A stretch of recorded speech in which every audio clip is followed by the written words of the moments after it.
Del Evangelio según San Juan capítulo 6, versículos del 1 al 15.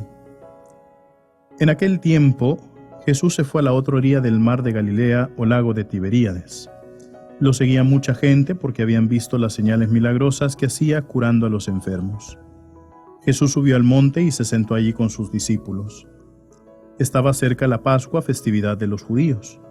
Viendo Jesús que mucha gente lo seguía, le dijo a Felipe: ¿Cómo compraremos pan para que coman estos? Le hizo esta pregunta para ponerlo a prueba, pues él bien sabía lo que iba a hacer. Felipe le respondió: Ni 200 denarios de pan bastarían para que cada uno le tocara un pedazo de pan.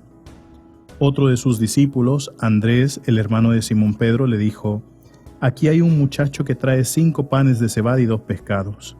¿Pero qué es eso para tanta gente? Jesús le respondió: Díganle a la gente que se siente. En el lugar había mucha hierba. Todos pues se sentaron ahí, y tan solo los hombres eran unos 5,000. Enseguida tomó Jesús los panes, y después de dar gracias a Dios, se los fue repartiendo a los que se habían sentado a comer. Igualmente les fue dando de los pescados, todo lo que quisieron. Después de que todos se saciaron, dijo a sus discípulos: Recojan los pedazos sobrantes para que no se desperdicien. Los recogieron y con los pedazos que sobraron de los 5 panes llenaron 12 canastos. Entonces la gente, al ver la señal milagrosa que Jesús había hecho, decía: Este es en verdad el profeta que habría de venir al mundo. Pero Jesús, sabiendo que iban a llevárselo para proclamarlo rey, se retiró de nuevo a la montaña él solo. Palabra del Señor.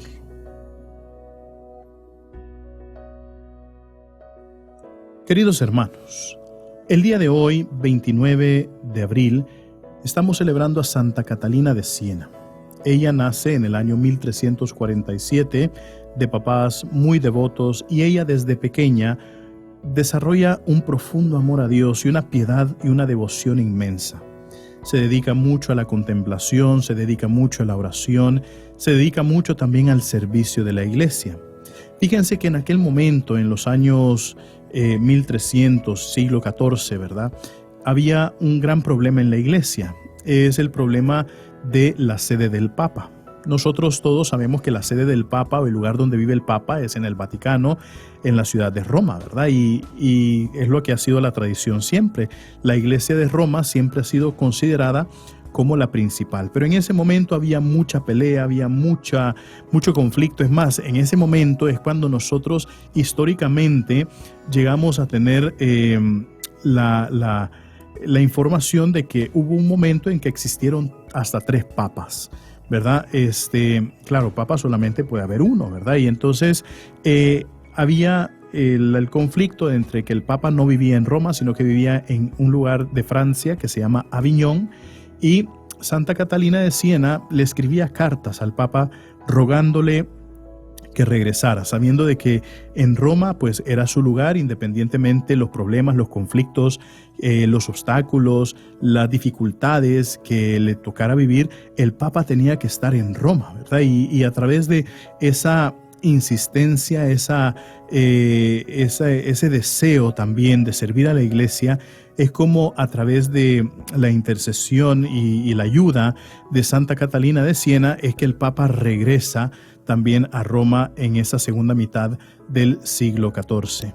Y es por eso también que nosotros pues pedimos la intercesión de Santa Catalina de Siena, rogando por la Iglesia Universal, pidiendo principalmente por el Papa, pedimos por los obispos, pedimos por todos los sacerdotes, aquellos que sirven a la Iglesia de un modo muy especial. Y fíjense cómo el Evangelio de hoy, queridos hermanos, cae como anillo al dedo en la fiesta de Santa Catalina de Siena, que es la narración de la multiplicación de los panes y de los peces.